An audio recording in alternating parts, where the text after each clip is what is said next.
नमस्कार बंधुरा कड़ा आगे থেকে বসিয়ে गरम করে নিয়েছি এখন সিম করে রেখেছি তিনটে শুকনো লঙ্কা দিলাম 4 চামচ দিলাম গোটা ধনে আর দিলাম 4 চামচ গোটা জিরে আর 2 চামচ দিলাম মৌরি আর 10-12টা ডালচিনি দিয়েছি এবার একটু নেড়ে নিলাম তারপরে তিনটে তেজপাতা ছিঁড়ে দিয়েছি 1 চামচ দিলাম গোলমরিচ নেড়ে নিলাম 10-12টা দিলাম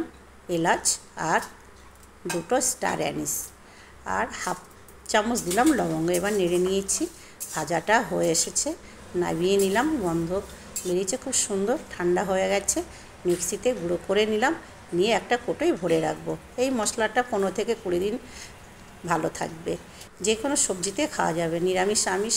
তোমাদের যদি এই মশলাটা ভালো লাগে থাকে আমার এই চ্যানেলে লাইক শেয়ার সাবস্ক্রাইব করে দিও।